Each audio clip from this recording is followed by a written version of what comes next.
El micrófono está desactivado. Abajo tienes tres opciones para activar. Ahí está. ¿Ya está? Ya. Sí. Perfecto, ya. Buenas noches a todos y todas. Bueno, ya me presento Tania. Bueno, efectivamente nos conocimos a través de una conferencia que hubo respecto a la expansión urbana en Perú, ¿no? Que es un tema muy interesante, que está vinculado más que todo, y algo que quizás no lo he mencionado, es con el tema que estoy muy relacionado con el tema de la informalidad urbana, ¿ya? Bueno, investigo el asunto, y gracias a ello he podido recorrer parte del Perú y el extranjero, ¿no? Desde un punto de vista académico más que ya desarrollo profesional. Pero bien, quiero poner acá, tengo ¿Una una presentación. diapositiva? Sí, tengo una Sí. presentación acá. Abajo Ahí, hay una opción, ahí una se ve. barrita. Todavía no. Ya, ahora sí. Ahora sí, Sí. ya, vale. Eh, bueno, en realidad el tema de las habilitaciones urbanas es un tema muy amplio, ¿no? Que digamos el tiempo que tenemos ahora no nos ayudaría mucho a poder terminarlo.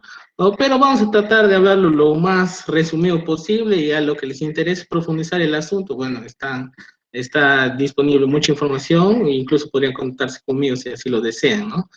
Eh, pero tenemos que partir siempre, como, bueno, por lo menos a mí, desde el punto de vista académico, siempre me gusta partir de una pregunta, ¿no? Si es que nuestro desarrollo urbano es excluyente, ¿no? Siempre debemos pensar que en Perú, por ejemplo, tenemos muchas leyes, muchos reglamentos, normas técnicas, y sería bueno pensar si esa reglamentación nos está induciendo a la informalidad urbana en nuestras ciudades, ¿no? Y, por ejemplo, acá tenemos una toma fotográfica de que es una lotización informal que o que vendría a ser una lotización simplemente del suelo, una división del suelo que no cuenta con los servicios, no cuenta, si bien no cuentan con alumbrado público, pero ya hay la construcción de viviendas, ¿no? Son suelos, o es un suelo ubicado en expansión urbana, registralmente reconocido como predio rural, y que tal vez nunca va a poder pasar por un proceso de habilitación urbana regular, sino que en algún momento quizás la municipalidad tendrá que hacer una habilitación urbana de oficio, ¿no? Que es el reconocimiento a las lotizaciones de hecho que con el tiempo van a ir teniendo o implantando esa infraestructura, e incluso las mismas personas que compran estos lotes a los privados van a tener que exigir al Estado la implantación de infraestructura, ¿no? Como son los servicios de agua, desagüe, alumbrado público y las conexiones domiciliares de estos servicios. Y lógicamente en muchos casos, como vemos en la imagen de la parte derecha, están asentados en zonas que no tienen condiciones adecuadas para la vivienda, ¿no? Vemos ahí una especie de muro de contención con sacos de tierra, por ejemplo. Entonces, ¿qué es una abolición urbana? Vamos a la definición que nos establece el reglamento de licencias y que es concordante con la norma del Reglamento Nacional de Edificaciones, es que es el proceso de convertir un terreno rústico o eriazo en urbano, mediante la ejecución de obras de accesibilidad, agua y todos los demás servicios, ¿no? Este proceso implica que el habilitador o el desarrollador urbano haga aportes gratuitos y obligaciones para diferentes equipamientos urbanos, ¿no? Ya sea salud, educación, parques, recreación pública, etcétera. Y eso con el fin, pues, de que esta habilitación urbana u urbanización tenga el acceso a los servicios públicos. ¿Y cómo se regulan las habilitaciones urbanas? Esta está regulada básicamente por la ley 29090 y sus modificadores que ha tenido a lo largo del tiempo, y el actual reglamento ha sido publicado el año pasado, el 6 de noviembre, que es el nuevo reglamento con el que se está trabajando. Sin embargo, también tenemos el reglamento especial de licencias de habilitaciones urbanas y de edificaciones, y este reglamento especial aplica para proyectos de vivienda de interés social. ¿Y por qué necesitamos la autorización municipal? Según el Ministerio de Vivienda, para la ocupación racional y sostenible del territorio, desarrollo ordenado de las ciudades, reducción de la vulnerabilidad de desastres, eficiencia en la adopción de servicios y la promoción de mejores condiciones de vida. Esto es, digamos, lo ideal si es que tenemos crecimiento urbano formal. Pero como se ha visto en algunas, en el último estudio de Grade, por ejemplo, solamente el 2% de la de las de la expansión urbana que ha existido se ha hecho de manera formal, ¿no? En estos últimos 20 años. Entonces, la autorización municipal debemos pensar, frenamos la informalidad urbana, nos dice el Ministerio de Vivienda, pero debemos preguntarnos pues, si realmente estamos frenando o la estamos promoviendo, ¿no? Al poner tantas barreras burocráticas a algunas, algunos emprendimientos urbanos, ¿no? Quizás no voy a entrar mucho al detalle de eso porque es, entrar en eso es en realidad un largo y gran debate y muy interesante, por cierto. Bueno, el ámbito del reglamento se aplica a nivel nacional, se aplican para todas las habilitaciones urbanas que se desarrollan en el Perú, y ya sea por personas naturales, jurídicas, públicas o privadas, absolutamente todas, ¿no? El Estado mismo está obligado a hacer las habilitaciones urbanas cuando va a aprovechar suelo ubicado en expansión urbana.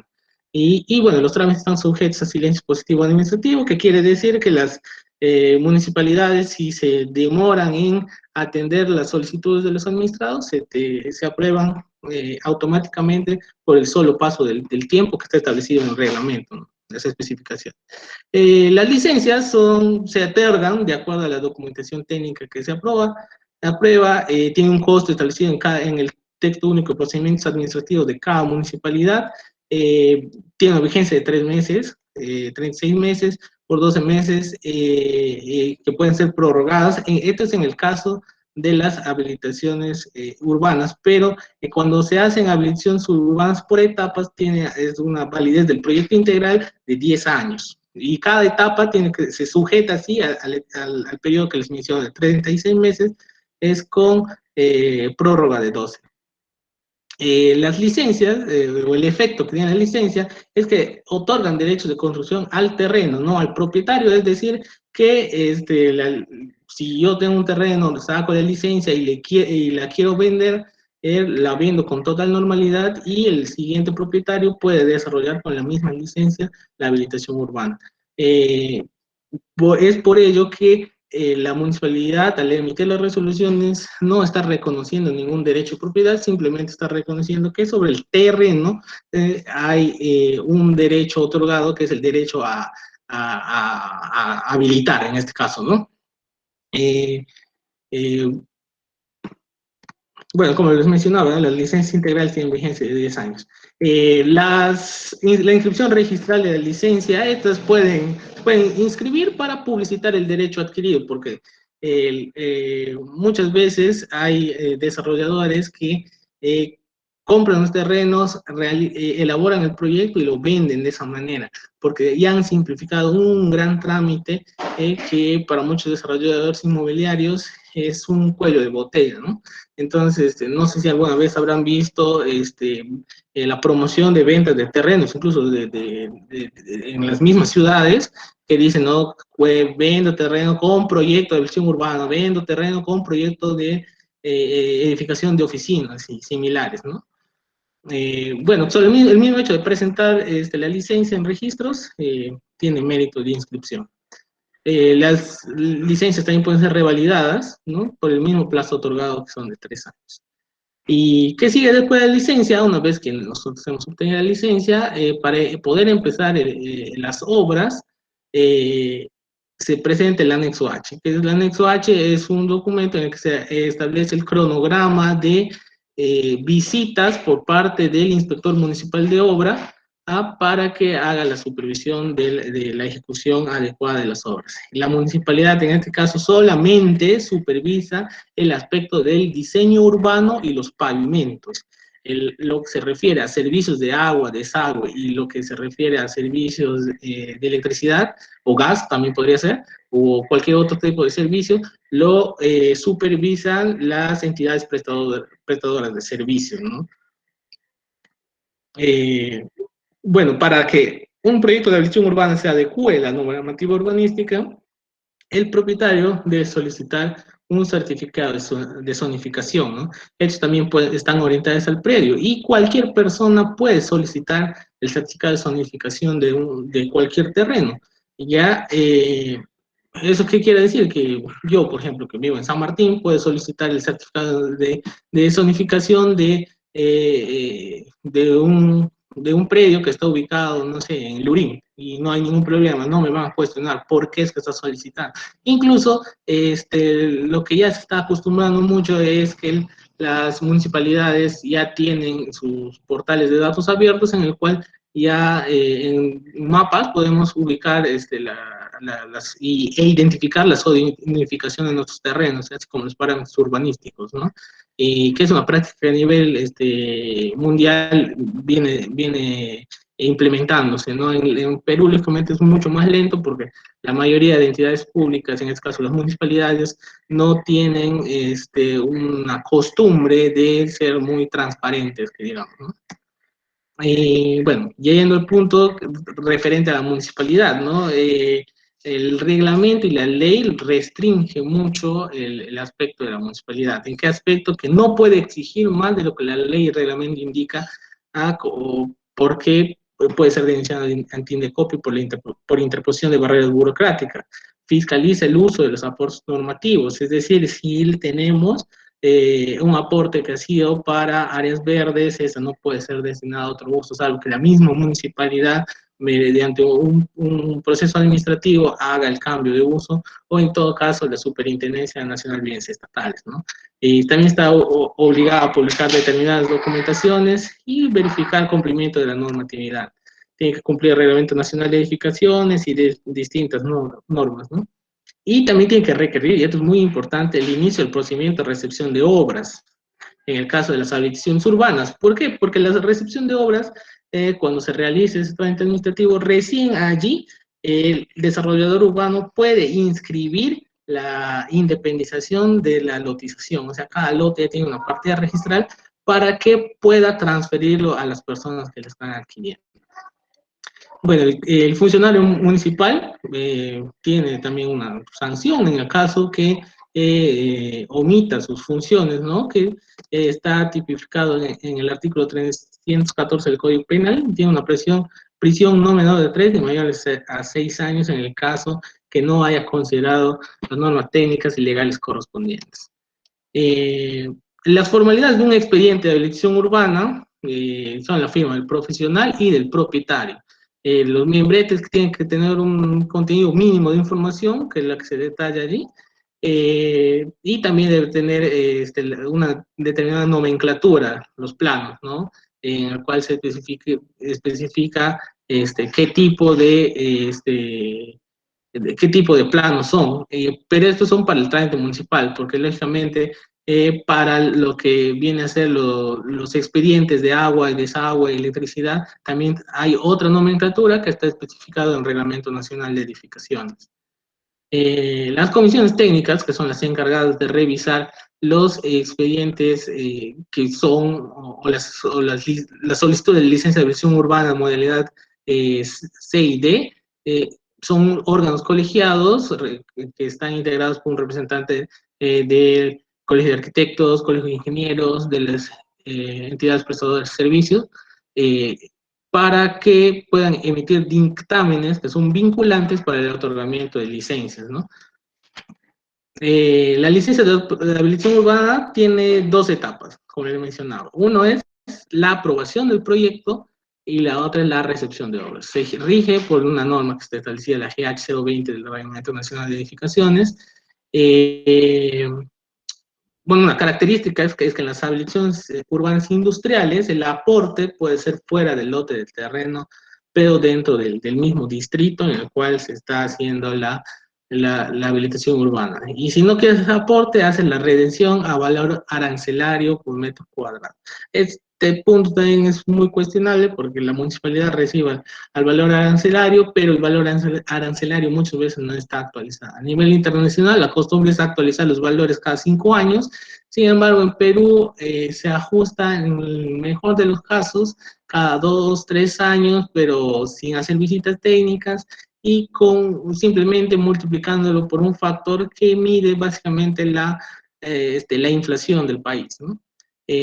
Para obras públicas, público-privadas o concesiones, no existen los aportes obligatorios. Existen también procesos especiales, como la reurbanización, ¿no? Que es la recomposición de la trama urbana, se reubica y redimensionan vías, se pueden acumular, subdividir, demoler, incluso edificaciones y cambiar la infraestructura, ¿no? Esto es un proceso que Perú personalmente no recuerdo haber visto alguna experiencia, pero me imagino que sí debe existir, ¿no? Administrativamente, es el trámite del papeleo, es una habilitación urbana con construcción simultánea. Y está, lógicamente, exonerada de aportes reglamentarios, porque lo que vas a hacer es lo que ya está construido, está edificado en la ciudad, vas a tener que ordenarlo mediante este proceso de gestión urbana, ¿no? El reajuste de suelos, que es un mecanismo de gestión de suelo, que es más o menos similar a lo que existe en Colombia, ¿no? Que es la acumulación de las parcelas rústicas en una sola unidad inmobiliaria, y para lo cual se constituye una especie de persona jurídica en el cual cada uno de los propietarios tiene, por decirlo así, como acciones, un porcentaje de acciones y derechos sobre todo el terreno matriz, y luego pasa a un proceso ya de subdivisión, de independización, de lotización, ¿no? Lógicamente acá interviene mucho, o tiene que ver mucho, ¿no? La buena vecindad entre estos vecinos, que lógicamente lo van a hacer para un negocio, ¿no? Para que posteriormente ellos vean cómo se van a distribuir las utilidades del proyecto. Bueno, es un tema muy interesante que en Colombia, como las menciones, se hace bastante, ¿no? Y es un instrumento que ha sido tomado como referencia a Colombia. Las modalidades de aprobación de la habilitación urbana son la aprobación automática, la modalidad A, la modalidad B, una evaluación por la municipalidad, la modalidad C y D, como les mencionaba, que es con evaluación previa de la comisión técnica o de los revisores urbanos. Los revisores urbanos son profesionales independientes que están acreditados ante el Ministerio de Vivienda para que puedan revisar los proyectos de habilitación urbana, según su especialidad, ¿no? ¿No? Ya sea el diseño urbano, pavimentos, instalaciones eléctricas o instalaciones sanitarias. Ellos dan un dictamen aprobatorio y el administrado, en tramitar la licencia, presenta su proyecto y adjunta el dictamen de estos profesionales, y la municipalidad automáticamente le emite la licencia. Bueno, el reglamento de revisores urbanos se actualizó hace muy poco, creo que si mal no recuerdo es en abril. Los documentos previos para tramitar la licencia de habilitación urbana y que también deben tener, ¿no? Lógicamente es el certificado de zonificación y vías, el certificado de factibilidad de servicios que nos emiten las entidades prestadoras de servicios, el planeamiento integral en el caso que el área urbana que está considerada dentro del plan de desarrollo urbano o el plan de desarrollo metropolitano no considera nuestro predio, ¿no? Entonces, el planeamiento integral, que también es un procedimiento especial, es la forma en cómo nosotros integramos nuestro terreno dentro del plan de desarrollo urbano o metropolitano de la ciudad. Dependiendo del caso, se aprueba mediante ordenanza municipal o mediante una resolución del funcionario municipal que tenga las competencias, ¿no? También, de ser el caso, se requerirá certificación ambiental, estudio de impacto vial, estudio de mecánica de suelos y certificado de inexistencia de restos arqueológicos, de ser el caso, ¿no? Son aspectos especiales, el tema ambiental, vial y arqueológico. El requisito común, bueno, para no profundizar mucho, básicamente es el formulario único de habilitaciones urbanas, que tiene que estar muy bien llenado, ¿no? Porque tiene aspectos que a veces, muchas veces se omiten y los funcionarios, como sabemos, en nuestra burocracia nacional les gusta observar a veces. Eh, en la modalidad C y D se adjuntan recibos de los colegios profesionales y las entidades que designan delegados para que sean revisados, porque ya no lo revisa la municipalidad, pues, ¿no? Sino lo deriva a la comisión técnica, pero previamente esos profesionales son pagados por su colegio profesional, ¿no? Eh, bueno, continuamos. Bueno, esto es muy interesante, ¿no? En la modalidad B, C y D, si no concuerda la partida registral con lo declarado en el formulario de habilitaciones urbanas, o los profesionales no estén habilitados, o, o nuestro proyecto no esté de acuerdo a la normatividad urbanística, la municipalidad nos da 15 días hábiles de plazo para poder subsanar nuestras. Entonces estamos hablando cerca de 3 semanas calendarios, ¿no? Para subsanar los errores o defectos que puede tener nuestro proyecto. Y esto también es muy importante, ¿eh? Que cuando sean saliciones urbanas deben saber que la municipalidad solamente debe formular una vez todas las observaciones que existan. Y no se pueden realizar nuevas observaciones, salvo que las observaciones que hayamos levantado no hayan sido satisfactorias para el profesional que lo está revisando. Los dictámenes de la comisión técnica y también por la parte de la municipalidad, en el caso de modalidad B, son conforme, no conforme y conforme con observaciones. Conforme, lógicamente, cuando está todo ok, ¿no? Está bien hecho. No conforme es cuando nuestro proyecto está incumpliendo alguna norma, ya sea Reglamento Nacional de Edificaciones, ya sea los propios parámetros que tiene la municipalidad para esa zona de la ciudad. El conforme con observaciones es cuando cumplen la normativa, pero hay observaciones que están relacionadas a la representación gráfica de los planos, ¿no? A algunos defectos ahí, digamos, sencillos, que es solamente una mala redacción quizás, o cuestiones similares. Eh, Nos dan un plazo también para subsanarlo y que es muy sencillo. Eh, bueno, la modalidad A, que es la modalidad automática, o sea, el solo hecho de presentar nuestro formulario y con nuestro proyecto en mesa de partes de la municipalidad, ese cargo, que tiene un sello de recepción, una firma del funcionario, la fecha, la hora y el número del expediente, ya constituye la licencia de habilitación urbana, ¿no? Bueno, la tipología de proyectos es proyectos para proyectos de inversión pública, de acción pública-privada, concesiones. Las habilitaciones que corresponden a programas de vivienda para la reubicación de beneficiarios, no para los programas de vivienda social en general.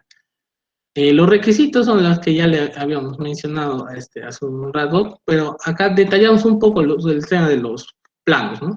Eh, para presentar a la municipalidad nuestro proyecto debe contener el plano de ubicación y localización en las coordenadas UTM, el plano perimétrico y topográfico, el plano de trazado y lotización con la indicación clara de los lotes, vías y secciones de vía, los ejes del trazo y la habilitación y habilitaciones urbanas colindantes de corresponder.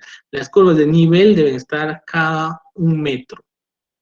Respecto a la nomenclatura de lotes, vías y manzanas, estos se hacen también de acuerdo a lo que está especificado en el Reglamento Nacional de Edificaciones, ¿no? Que los manzanas son con letras y los lotes pues son números. Algo aquí para mencionar también, que las curvas de nivel, bueno, nos exigen cada 1 metro, pero sabemos que para nuestros proyectos necesitamos quizás un poco más de nivel de detalle, ¿no? Quizás cada 50 centímetros, o si somos un poco más exigentes, pues cada 25, ¿no? Plano de pavimentos, con curvas de nivel cada 1 metro, el plano de ornamentación de parques, referente al diseño, el equipamiento, y si es que corresponde, y la memoria descriptiva. Bueno, como les he mencionado, es una licencia automática, el solo hecho de presentarlo nos otorga. La modalidad B ya nos corresponde a terrenos que no son mayores a 5 hectáreas, que constituyen islas rústicas. La isla rústica es aquel predio que se le reconoce registralmente como predio rural, pero que está dentro de la misma ciudad. Es decir, que ya tenemos por todos lados construidos edificios, tenemos implantada estructura, pero registralmente está considerado como rústico. Entonces hay que hacer ese cambio de uso de rústico a urbano. Entonces tenemos que ir por un proceso de habilitación urbana, ¿no? Y que siempre y cuando no esté afecto a un plan vial o metropolitano. También la modalidad B es cuando tenemos que modificar un proyecto integral, que les hablo, ¿no?, de los proyectos de 10 años. Eh, la licencia o los requisitos para la licencia es básicamente lo mismo que hace un rato mencioné para la modalidad A. Sin embargo, en el procedimiento, ya la sola recepción de nuestro expediente en mesa de partes constituye una licencia temporal para ejecutar obras preliminares. Las obras preliminares son básicamente el cercado de la obra, construir el módulo de atención a las personas que vamos a vender nuestro proyecto inmobiliario, pero no nos autoriza a realizar excavaciones aún. Bueno, el plazo máximo es de 20 días hábiles y si es conforme se emite la resolución, si no es conforme se emite la licencia, pero se notifica cuando el administrado levanta las observaciones, ¿no? Porque una cosa es emitir un acto administrativo y lo otro es notificar, que ahí recién tiene eficacia el acto administrativo. Entonces el reglamento diferencia muy bien esas dos diferencias que existen entre en el acto administrativo, ¿no? En el caso que no conformen, nos dan 15 días de plazo, se subsana presentando una nueva documentación más la documentación observada. Es decir, cuando nos observan un proyecto de habilitación urbana, nos devuelven uno de las copias de nuestro expediente, señalando incluso ahí, ¿no?, cuáles son los defectos, y nosotros al reingresar nuestro expediente adjuntamos ello y también adjuntamos la nueva documentación, ¿no? Y si dentro de los 15 días hábiles no subsanamos esas observaciones, la municipalidad de oficio va a declarar la improcedencia, nos va a devolver toda la documentación, sin embargo nos va a cobrar los derechos administrativos y los derechos de revisión que ya nosotros habíamos pagado. La modalidad C es construcción simultánea con venta garantizada de lotes.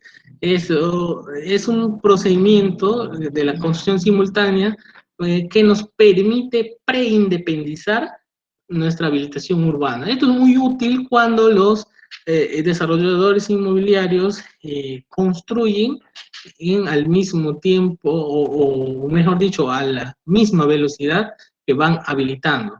Eso es muy útil porque les va a permitir ir vendiendo lotes con viviendas, por ejemplo. Pero cuando venden solamente el lote, esa preindependización en registros públicos les va a permitir publicidad registrar. ¿A qué me refiero? De que, por ejemplo, ya se va a poder identificar en los registros públicos al lote de, no sé, 120 metros cuadrados ubicado en la manzana B, lote 5. Entonces, ya el usuario o el comprador va a tener la seguridad jurídica de que ese terreno está inscrito en registros públicos y lo va a poder adquirir, ¿no? Eso ayuda mucho para apalancar el negocio. En la construcción simultánea de viviendas es similar, ¿no? Sin embargo, ¿no?, con la construcción simultánea también se presenta al mismo tiempo la solicitud de licencia de edificación sobre nuestra habilitación urbana. Bueno, en la modalidad C entra la reurbanización, ¿no?, que les mencioné hace un momento. Los requisitos son lo mismo, sin embargo, acá el plazo es más extenso, ¿no? Es de 40 días hábiles para que la comisión técnica emita su dictamen. Bueno, las observaciones deben ser motivadas y, bueno, ya existen precedentes y incluso opiniones vinculantes del Ministerio de Vivienda en el sentido que los dictámenes de las comisiones técnicas pueden estar sujetos a nulidad de acto administrativo, ¿no? Porque son colegiados que, si bien es cierto, no son funcionarios públicos, todos son privados, pero están ejerciendo la función pública, ¿no? Es similar a los notarios, por ejemplo. Entonces, el Ministerio de Vivienda ya se ha expresado en el sentido de que si no estás de acuerdo con las observaciones, puedes emitir escritos, y de ser el caso, escritos para reconsideración me refiero, o de ser el caso, pues solicitar la nulidad. En caso de la modalidad C es más drástico, porque esto no existía antes en el reglamento, ¿no? En la segunda revisión que se indique que el proyecto es no conforme, automáticamente la municipalidad emite una resolución declarando la improcedencia del trámite, y que trae consigo ciertas consecuencias, como les mencioné, que te van a devolver todo el proyecto, y al mismo tiempo la municipalidad se va a cobrar todos los costos administrativos que se han pagado antes de presentar nuestro proyecto, ¿no? Bueno, como les mencionaba, está regulado el recurso de apelación frente a las observaciones que van a estar guiados por la Ley de Procedimiento Administrativo General, ¿no? En el cual establece los plazos para la atención a estos recursos. Bueno, que ya les mencioné sobre los revisores urbanos, ¿no? Y que esto es un tema que, por lo menos en provincias diferentes a Lima, no está siendo muy usado, pero que es una forma más rápida de poder acelerar la aprobación de los proyectos, porque estos profesionales independientes pueden incluso coadyuvar a levantar las observaciones de manera mucho más rápida, ¿no? Bueno, las modificaciones sustanciales y no sustanciales. En la ejecución ya de las obras de habilitación urbana, estos pueden generarse muchas modificaciones, ¿no? Como en las edificaciones, ¿no? Sin embargo, cuando existen modificaciones no sustanciales, la municipalidad no te exige más que el plano de trazado y replanteo para poder emitirte la resolución de recepción de obras, sin hacerte, mejor dicho, ningún inconveniente. Pero si modificamos o disminuimos las áreas del cuadro de aportes, ojo con esto, o sea, nos habla del cuadro de aportes obligatorios para el equipamiento urbano,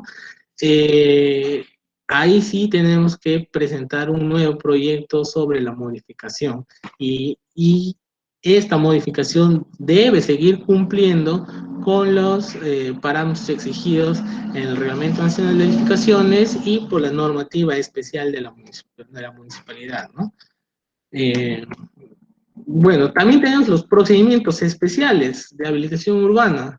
Bueno, de hecho son la parcelación de predios rústicos, que son estos predios rústicos que están ubicados en la expansión urbana de la ciudad y que están dentro del plan de desarrollo urbano, o sea, dentro de la poligonal urbana, pero que no queremos hacer el cambio de uso de rústico urbano. Entonces, nosotros al dividir ese terreno, se deben cumplir con una condición básica, que los predios resultantes sean mayores a 1 hectárea. Entonces, si los predios rústicos son mayores a 1 hectárea, la municipalidad no va a tener ninguna objeción a la subdivisión. Nuestro terreno va a mantener su condición de predio rústico, y se va a poder presentar nuestros formularios a registros públicos e inscribir esa independización, ¿no? También tenemos el otro procedimiento, que es la subdivisión del lote urbano, que es cuando tenemos un terreno urbano inscrito en registros públicos, por decir, no sé, 20 por 30, un terreno grande, entonces lo queremos dividir en 2 lotes, por decir, ¿no? 10 por 30 cada lote. Entonces, esto también pasa por un procedimiento administrativo en la municipalidad, y los formularios visados, firmados, más la resolución, más los planos, dan mérito suficiente a la inscripción registral de la subdivisión. Sin embargo, esta subdivisión está sujeta a los parámetros urbanísticos, ¿no?, que establece la municipalidad. Es decir, si la municipalidad me dice que en esta zona que es RDM, no se permiten lotes menores, con frente menores a 6 metros o menores, y con áreas menores a 150 metros cuadrados, no me va a aprobar la subdivisión del lote urbano. Es por eso que se recurre a la municipalidad, para que la municipalidad básicamente lo que hace es verificar que ese proyecto de subdivisión esté cumpliendo con la normativa urbanística que tiene la municipalidad, ¿no? El planeamiento integral, como les mencioné hace un rato, es o se da cuando el predio está dentro del área urbana, pero no tenga conexión, o también cuando esté fuera, como les mencioné hace un rato, ¿no?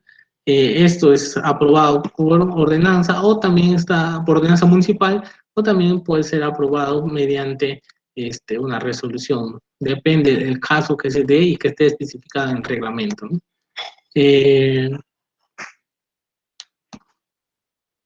Bueno, las habilitaciones urbanas con construcción simultánea es cuando solicitamos licencia de habilitación urbana y de edificación al mismo tiempo. Bueno, como les decía, la habilitación urbana tiene dos partes, ¿no? La aprobación del proyecto y la recepción de obras. La recepción de obras es que una vez concluidas las obras, esta va a ser recibida por la municipalidad, ¿no? El requisito es nuestro formulario único de habilitación urbana, que es el especial, que es recepción de obras, adjuntando la conformidad de las obras de agua, desagüe, electricidad que han sido emitidas por nuestras entidades prestadoras de servicio, las minutas de transferencia de aportes, y si hay modificaciones no sustanciales, los planos de replanteo y memorias descriptivas nuevos, ¿no? Si hay modificaciones que no son declaradas, se declara improcedente nuestro trámite. Bueno, la inscripción registral de los lotes, ¿no? Que es básicamente lo que busca el desarrollador inmobiliario. Recién se inscriben los lotes cuando existe la recepción de obra. Como les decía hace un rato, en el caso de habilitaciones urbanas con construcción simultánea y venta garantizada de lotes, se puede inscribir las predeclaratorias de edificación y preindependizaciones solo con la licencia de habilitación urbana y la licencia de edificación, las que pueden ser posteriormente transferidas registralmente.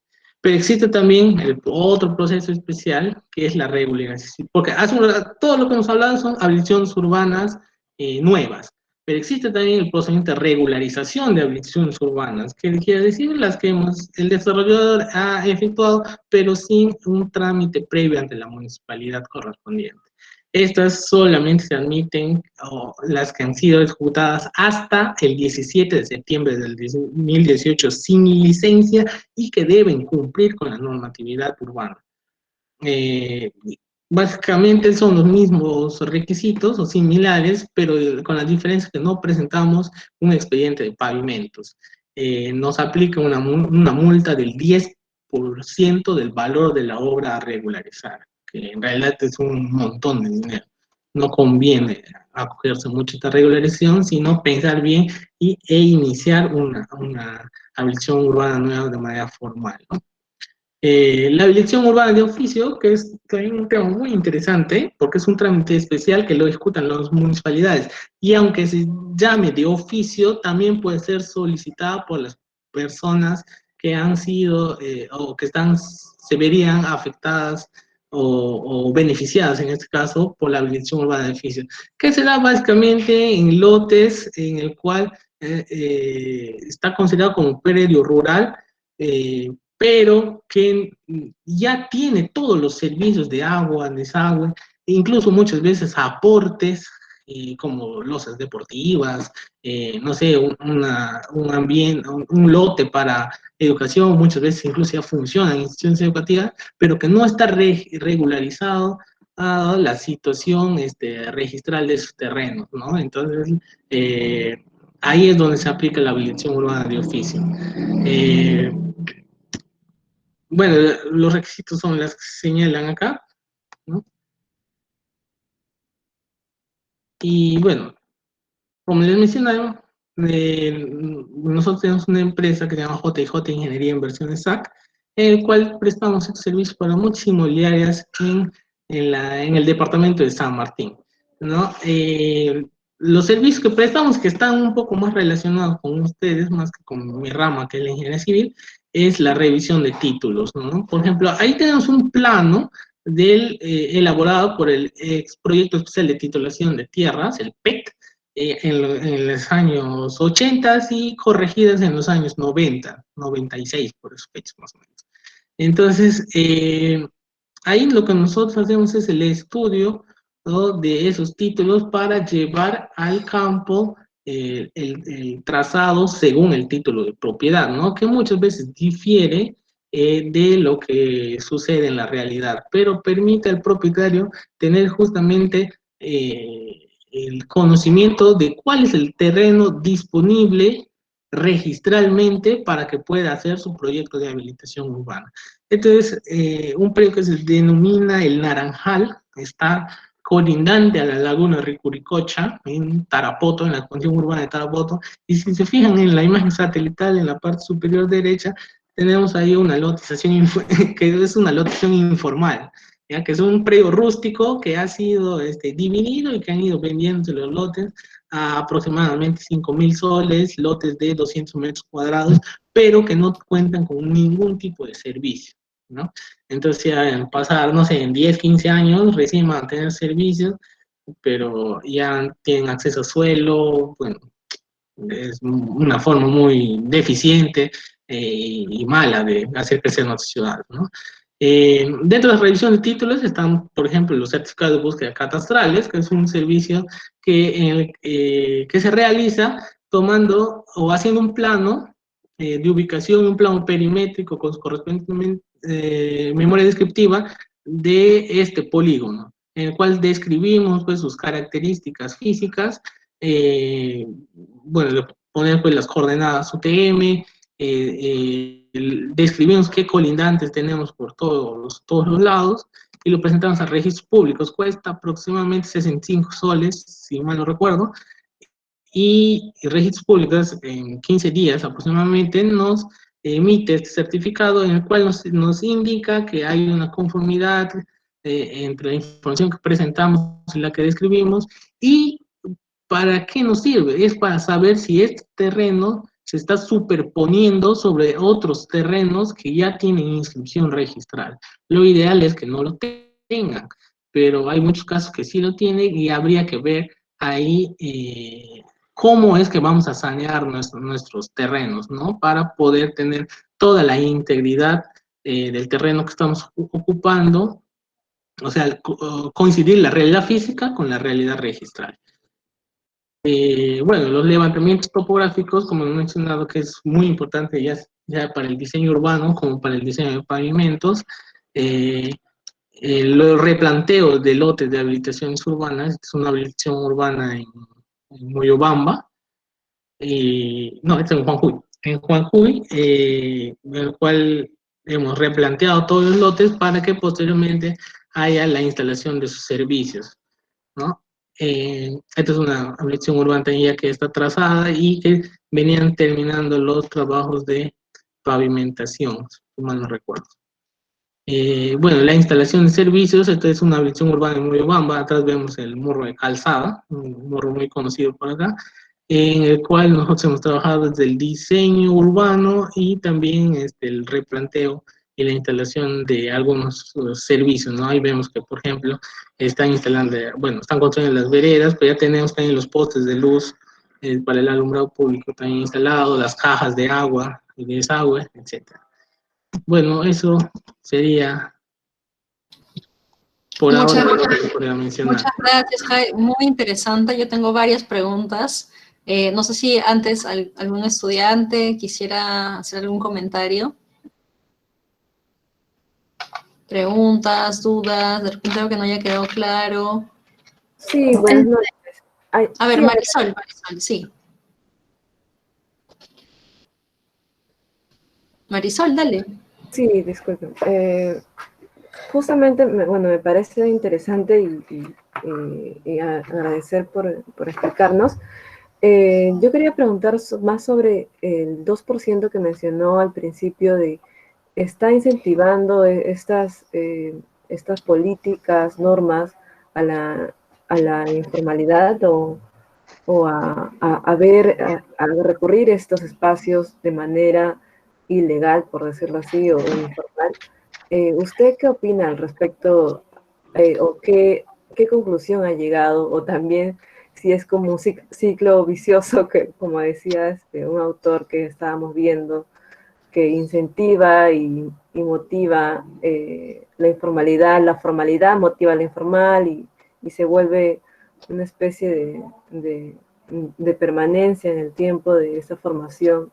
Bueno, no sé si en América Latina o en otras ciudades también yo supongo que tienen otra especie de modelos o de explicación, pero al menos aquí, ¿cómo usted puede concluir, o bueno, interpretar o explicar ello? Bien, gracias por la pregunta. Bueno, como mencionas, en realidad es un círculo vicioso, ¿no? Lo formal incita a lo informal, y es porque y no es necesariamente por lo que señala De Soto, por ejemplo, ¿no? Que él dice que la informalidad es un producto de nuestras instituciones estatales. Él dice eso. Entonces, por tanto, hay que reformar las instituciones. Pero hay otros autores, como Alejandro Portes, si mal no recuerdo, que menciona que la informalidad es estructural, o sea, nuestro propio sistema nos empuja. Y eso debido a qué razones. Uno, el, el poco acceso a suelo servido. El otro aspecto es el desperdicio de suelo servido que existe en la ciudad. Y el otro aspecto es cómo funciona el sistema de inversión pública del Estado, ¿no? Y yendo por el primer punto que les mencionaba, el suelo servido, o mejor dicho, ¿qué determina el precio del suelo urbano? Lo determina el lote más alejado, claro, el lote más alejado que está en la ciudad, o en la periferia en estos casos, ¿no? Entonces, si el lote cuesta más caro en esos lugares, para poder salir o estar en una estación superior a eso, hay que ir pagando más.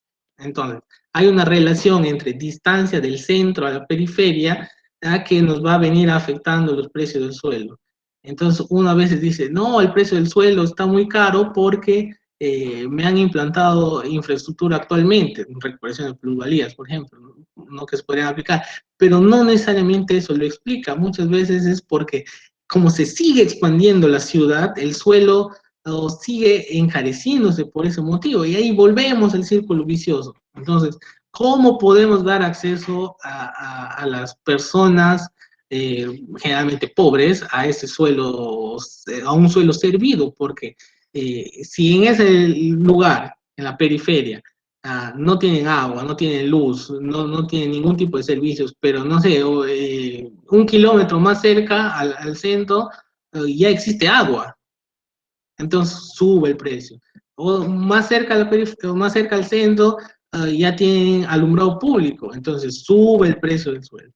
Entonces, este punto está relacionado con el segundo, que tenemos muchos vacíos urbanos. Hay una autora, Nora Klichevsky, que sería bueno que la busquen en algún momento, que ha estudiado mucho este tema de los vacíos urbanos y que es una forma de desperdiciar el suelo urbano que tenemos dentro de las ciudades, que es un suelo que ya tiene toda la infraestructura necesaria para desarrollar actividades urbanas. Está cerca a comercios, está cerca a otro tipo de equipamientos urbanos, y si se construyen ahí, podemos construir. Pero para poder hacer eso, tenemos que tener instrumentos de gestión urbana, o gestión del suelo. Entonces, por ejemplo, podemos tener un instrumento como es el de desarrollo prioritario, ¿no? Que es que la municipalidad identifica cierta área, entonces le notifica a los propietarios. señor o señora, si tú no desarrollas tu terreno en un determinado periodo de tiempo, eh, me voy a ver obligado a subastar tu terreno. La municipalidad no lo expropia, lo subasta. Entonces, el propietario va a estar obligado, ya sea con sus propios medios, a desarrollar algún tipo de edificación para vivienda, oficinas, etcétera, o va a tener que aliarse con un desarrollador inmobiliario más grande para que tener pueda tener pues los recursos suficientes para hacer un proyecto urbano. Y el otro punto también que me refería, bueno, también hay otros instrumentos de gestión urbana, ¿no? Y los casos de los instrumentos de Colombia son muy, muy interesantes, si es que lo quieren revisar en algún momento, porque hay muchos más, en Uruguay también, ¿no? Por ejemplo, el impuesto al suelo baldío, que se le llama en Uruguay, ¿no? Que si tu suelo está ocioso, no tienes que pagar más predial, más caro, ¿no? El otro aspecto es cómo funciona nuestro sistema de inversión. Nuestro sistema de inversión es básicamente cierre de brechas. Entonces, que no está mal, lógicamente, pero si nosotros vamos cerrando brechas, estas ocupaciones en las periferias se vuelven también una brecha. Entonces, está demostrado, hay distintas investigaciones que demuestran ello, que implantar infraestructura donde ya existen viviendas es muchísimo más caro que implantar infraestructura antes de la ocupación del suelo, ¿no? Entonces, el Estado, el sistema de inversión es cuando recién ya hay vivienda, hay gente que está allí, vamos a implantar la infraestructura. Entonces se vuelve más caro. Entonces, ¿qué alternativas podemos tener? Generar suelo urbano. El Estado debe generar suelo urbano. Tienen que negociar con los loteadores informales, por ejemplo. Y le puede decir, mira, tu lote actualmente te cuesta 5, como les es un ejemplo, un lote baratísimo, 200 metros cuadrados por 5.000 soles, pero no le estás dando ningún tipo de servicio. Te hago la propuesta de pongo la infraestructura, pero tú me das a cambio suelo. Entonces, ¿yo qué voy a hacer con esa parte del suelo de esa habilitación urbana? Proyectos de vivienda social. Entonces, vamos mezclando instrumentos, porque no existe una bala de plata para solucionar los problemas de la informalidad urbana. Hay muchos instrumentos y que esos instrumentos deben mezclarse y concordarse para poder ir dando soluciones. Lamentablemente, en Perú no tenemos actualmente un proyecto de instrumentos de gestión innovadores. Existe un proyecto de ley de gestión de suelo urbano, pero actualmente no se aprueba en el Congreso. Una, dos. Creo que sí. Ya. Pensé que estaba opinando. Ya, bueno, para finalizar lo que les quería mencionar, y actualmente hay un borrador del Plan Nacional, de la Política Nacional de Vivienda, en el cual ya se están empezando a considerar estos instrumentos de gestión. El reglamento de desarrollo, de acondicionamiento territorial de desarrollo urbano sostenible, también considera algunos aspectos, pero falta mejorar, ¿no? Falta mejorar algunas cosas, porque hay algunos instrumentos, por ejemplo, en la ley de tributación municipal está la contribución por obras públicas, pero pocas municipalidades las implementan. En Miraflores, Lima, se han implementado los certificados de potencial constructivo para preservar el patrimonio cultural, y es un instrumento de que se ha copiado, bueno, en buena manera, ¿no? Y adecuado acá al Perú, de los instrumentos que se han desarrollado en Brasil. Entonces, hay que ver la experiencia extranjera, no hacer calco y copio, pero sí integrarla y mejorarla también a nuestras propias formas en la que en Perú se desarrollan las ciudades. Y, por ejemplo, una chiquita que podrían revisar también es el instrumento, el urbanizador social, se llama, que fue desarrollado en Porto Alegre, Brasil. ya, es un instrumento muy interesante que es más o menos como les mencioné, que el Estado va y busca al loteador pirata, como le llaman ellos, les llaman y les dicen, te propongo este negocio, entonces tú tienes suelo y yo tengo capacidad para implantar infraestructura o para hacer vivienda. Juntémonos, hagamos algo y que la ciudad crezca de manera ordenada. No sé si alguien más tiene alguna pregunta.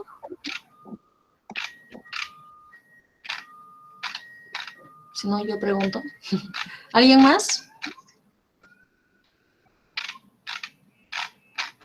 Ya. Bueno, te agradezco mucho por la exposición, Jai. Quería, de hecho, preguntarte, tal vez más en sentido de anécdotas, ¿no? ¿Cómo en tu trabajo te has encontrado? Me imagino que sí, que es algo ya muy cotidiano, ¿no? Pero, o sea, ¿cómo es lidiar cotidianamente o no, tal vez, con los traficantes de terrenos, ¿no? Con estos estos loteadores piratas, ¿no? No sé cómo, quisiera saber un poco cómo es la relación de fuerzas también que existe entre estos actores y la municipalidad, por ejemplo, y otros actores que pueden estar haciendo el servicio, digamos, por la vía formal, ¿no? Como entiendo que es el caso de la empresa de la que tú eres gerente. Sí, mira, hay un tema, o sea, que vale la pena en realidad diferenciar, ¿no? Entre lo que es informal y lo que es ilegal, no necesariamente son sinónimos. Y ya estamos hablando, digamos, para diferenciarlo un poquito y a grandes rasgos, lo informal es, en el caso de crecimiento urbano, es primero vivienda y luego servicios. Lo formal es primero servicios, luego vivienda. Y lo ilegal, pues, está mezclado ya con lo delictivo, que vienen a ser pues, las ocupaciones ilegales de terrenos del Estado o de privado.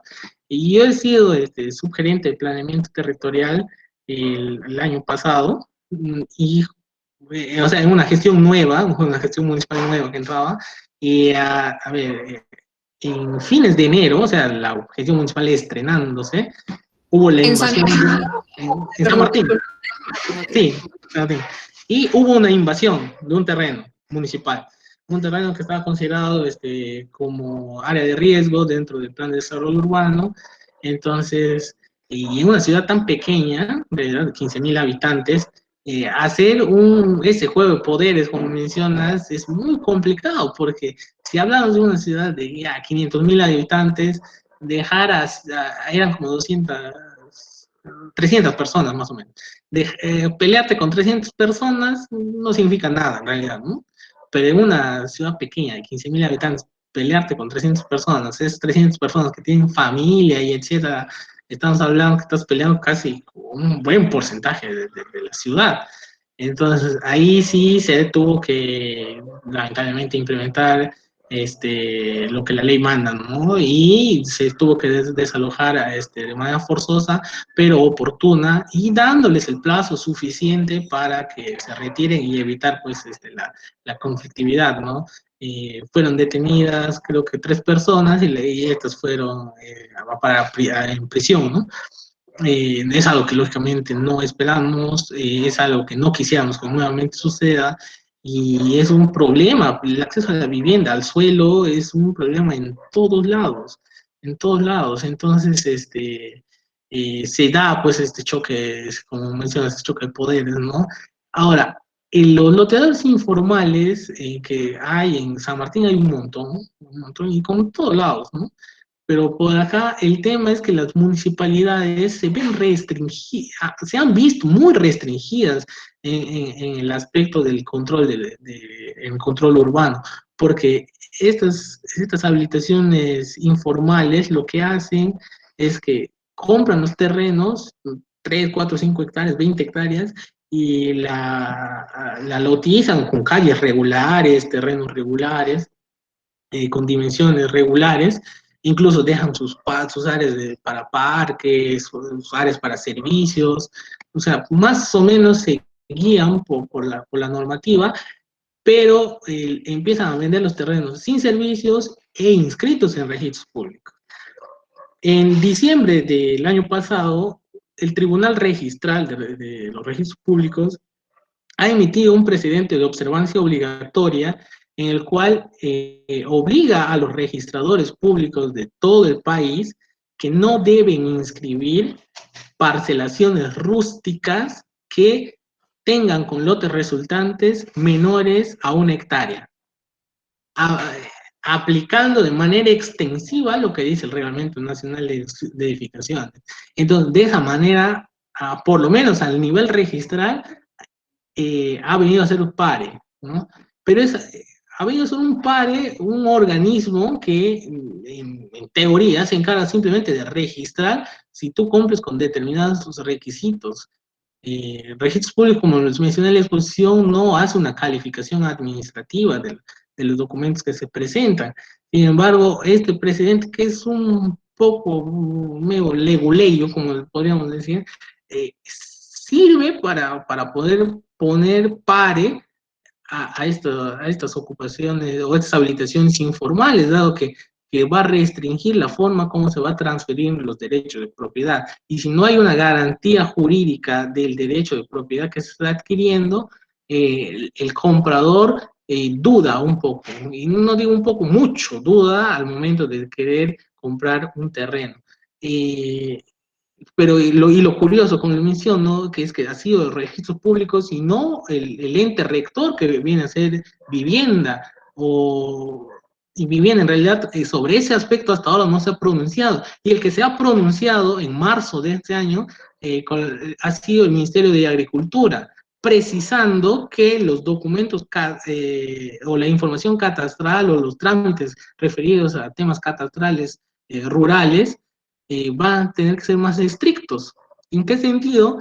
En que incluso para los certificados, para emitir los certificados negativos de zona catastrada, que son requisitos, que es un requisito básico para inscribir en registros públicos, las parcelaciones, las lotizaciones, los funcionarios tienen que, de ser el caso, deben hacer la verificación en campo para que se evidencie que no es una lotización informal, de que no exista proyección de vías, que no existan lotes regulares, y que no se va a permitir la emisión de esos certificados para parcelas rústicas menores a 1 hectárea.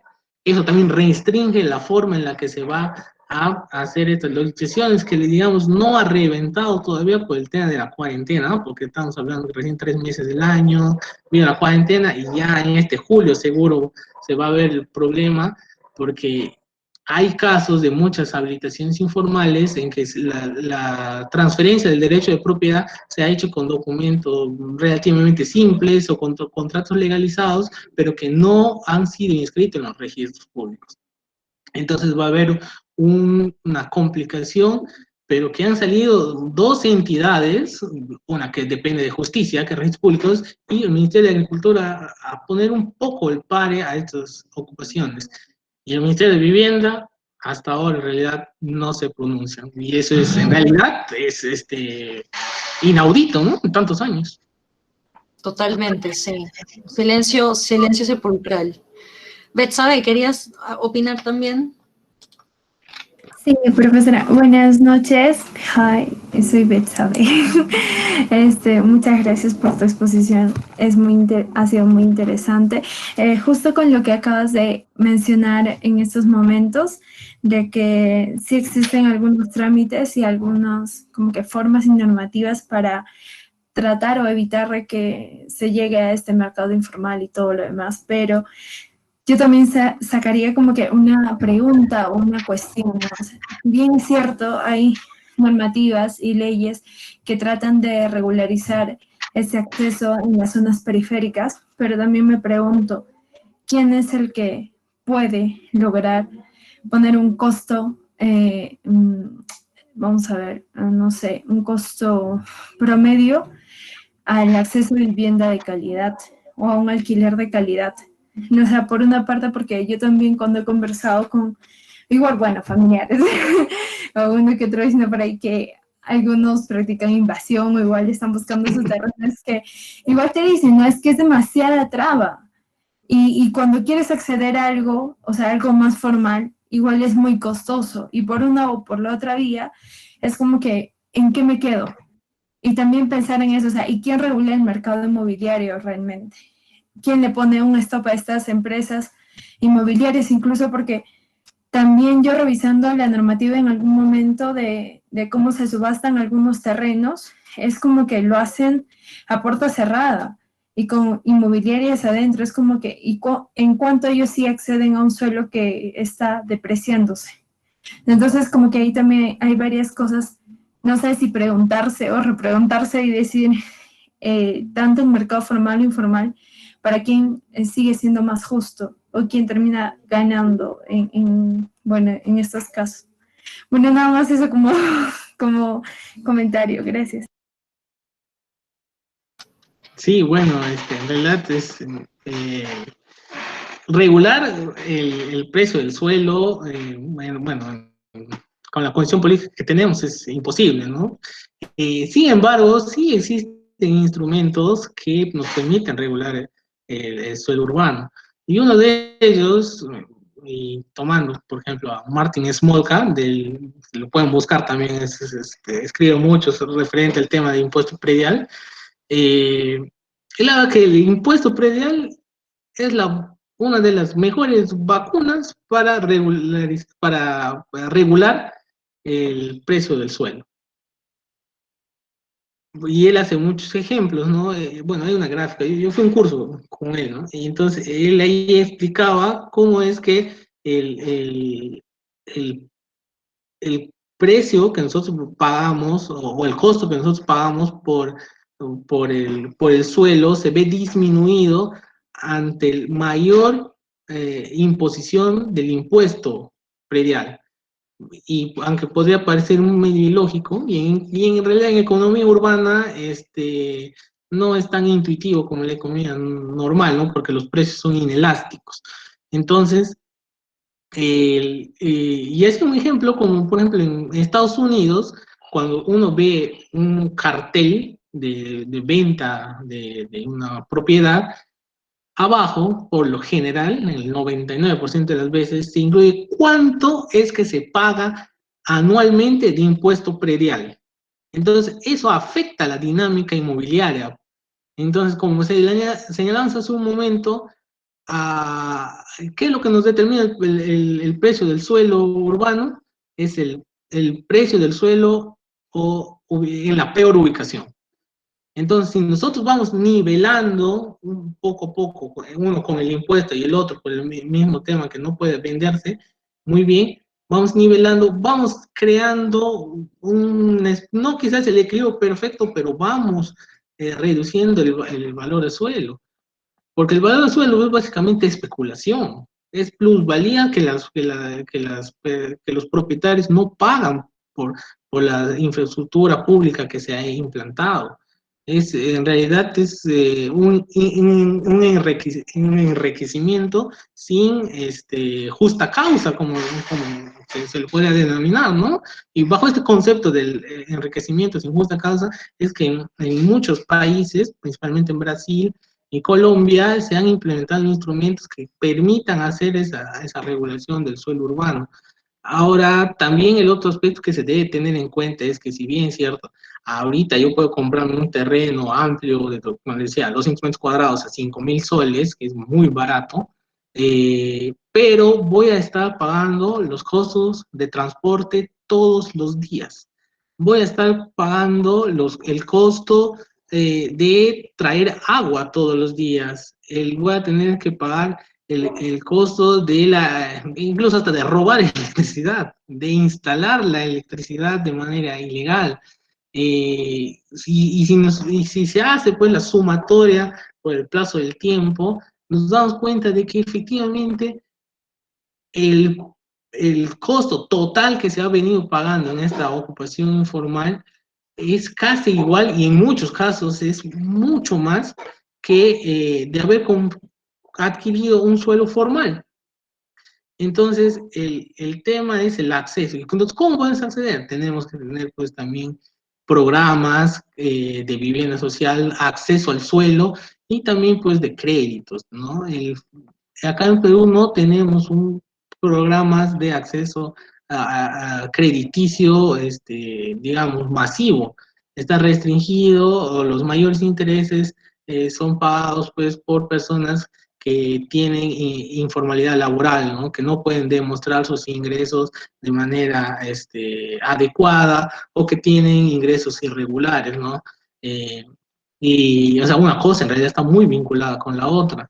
Y acá nuevamente se demuestra, pues, que no hay el acceso al crédito por el solo hecho de tener título de propiedad, porque si una persona tiene el título de propiedad de ese suelo, incluso como urbano, no le va a ser sencillo acceder al crédito, lo va a tener, al crédito formal me refiero, sino va a tener que recurrir a créditos de consumo que con tasas de interés altísimas, estamos hablando de 40%, incluso algunos hasta 110%, contra una tasa de interés hipotecaria, por ejemplo, que el mínimo que he visto acá en Perú es de 6.5%. ¿No? Y que podemos ir con periodos extensos de 15, 20 años para construcción de vivienda, o acceso al suelo y a vivienda de manera simultánea. Hay un paper de Julio Calderón que se llama El misterio del crédito, es muy chiquito, no son muchas hojas, que él analiza justamente esta información, ¿no? Respecto a que si el programa de formalización en Perú, que diseñada por Hernando de Soto, realmente ha cumplido el objetivo que él tenía, que más acceso a títulos de propiedad va a generar mayor acceso a crédito y por tanto va a capitalizar a los pobres urbanos, y de estos van a poder generar un desarrollo urbano y de ellos mismos. Hay para finalizar, un aspecto que no estaba considerando en el tema de la ocupación informal, el acceso a la ocupación informal. Uno de los costos derivados de este acceso barato a suelo informal es la salud. No tienes equipamiento urbano cerca, como parques, áreas de recreación pública, no tienes puestos de salud cerca, acceso a educación cerca, entonces eso también implica no tener desagüe, no tener agua de calidad. Hoy en día le estamos pagando con el tema del COVID, y lamentablemente es un costo que las personas están dispuestas a pagar porque no tienen el acceso, pero que no se está enfocando, creo que, las políticas públicas de manera adecuada para atacar ahí, el medio del asunto. Y acá hay otro debate que lo puedo dejar suelto, es ¿cuál es el problema? ¿El acceso al suelo o el acceso a la vivienda? ¿No? Son dos conceptos diferentes que son en realidad, hay tendencias y tendencias, ¿no? Justamente habíamos leído un texto de Pedro Abramo, La ciudad confusa, y estábamos hablando de estas dinámicas que se alimentan mutuamente, ¿no? Por ejemplo, entre el mercado informal de alquileres en las antiguas periferias, en las áreas ya, se trataría de viviendas ya compactas, aunque no tengan título de propiedad, ya son viviendas consolidadas. Pero acceder a ellas implica pues pagar mensualmente un alquiler que no siempre está disponible, justamente por las características económicas de la población que accedería a estas zonas todavía en las márgenes de las ciudades, ¿no? Y la inaccesibilidad a estas viviendas de alquiler pues fomentaría la ocupación de los lotes. Entonces, habíamos justamente conversado sobre este tema, y esto nos lleva a esa pregunta, o hace eco a esta pregunta que tú estás poniendo, ¿no?, sobre la mesa. Se trata entonces de pensar en el acceso al suelo, en el acceso a la vivienda, en los dos, tratando de sumar esfuerzos en diferentes partes del país. Bueno, no sé si alguien tiene alguna reacción sobre esto.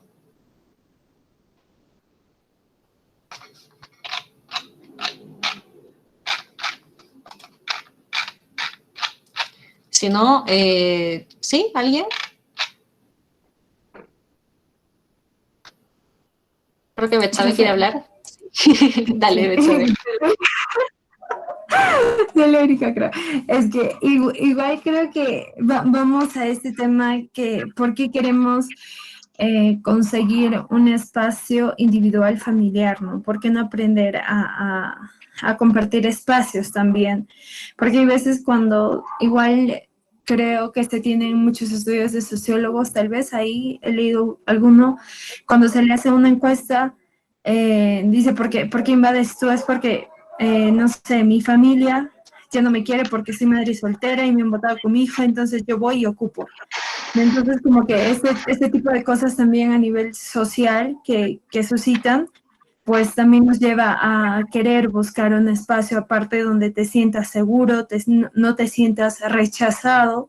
Y también justo eso es lo que Abramo menciona en su texto, que me parece muy interesante, que buscamos estar con nuestros pares, con los que son iguales a nosotros.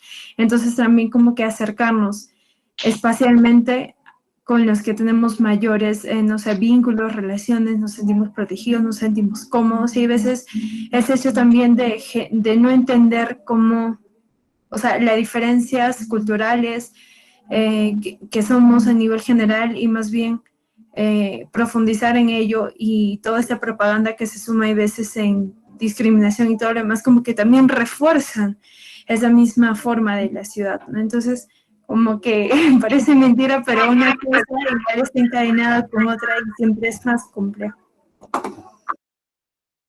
Sí, totalmente. Bueno, y respecto a eso, hay definitivamente muchas formas posibles de vida, pero sin duda cada sociedad va a ir trazando también, y hay continuidades históricas, culturales, que van a ir trazando las vías, que van a ser las vías preferentes en cuanto a formas de vida, ¿no? Y eso obviamente impacta también en la cuestión de la vivienda.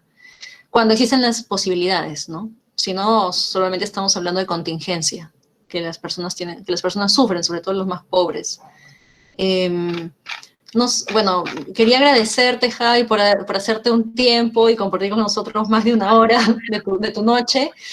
Muchas gracias por eso, también gracias por todas las referencias que nos has dado. He tomado nota para que las podamos incluir, las podamos revisar. Tomo nota también de los instrumentos, de los diferentes instrumentos que nos has señalado. Tal vez el de plusvalías urbanas es uno de los que en geografía conocemos más, con el que estamos más familiarizados, pero esos otros que has mencionado también, y los casos modelo, ¿no? Colombia, Uruguay y Brasil que has señalado, pues también los vamos a tomar en cuenta para que podamos seguir reflexionando y conociendo más de las prácticas de planificación. Te agradezco muchísimo, en verdad. No sé si quisieras hacer algún comentario. Sí, un comentario final respecto a, bueno, ya que han revisado a Abramo, ¿no? Él, por ejemplo, habla sobre las lógicas, ¿no? Las lógicas de acceso, que son las lógicas de necesidad, la lógica del Estado y la lógica del mercado.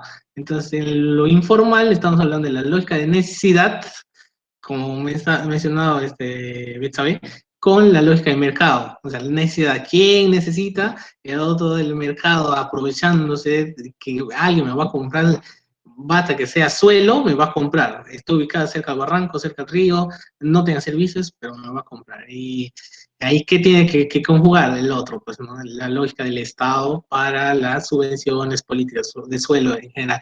Y ahí, para que, pues, bueno, una última referencia para hacerles, hay un texto que se llama Instrumentos Notables de Política de Suelo, que ha sido editado por el Lincoln Institute y que está en su página web. Es un librito regular, pero tiene distintos instrumentos resumidos, muy resumidos, y que muestran cómo se han ido implementando en Latinoamérica y el Caribe instrumentos notables, pues, ¿no? Como se dice, creo que es de la edición del 2013, si no me falla, y que incluso habla, hay un caso de Perú, hay caso de Colombia, Argentina, distintos países, y muy, muy interesante, ¿no?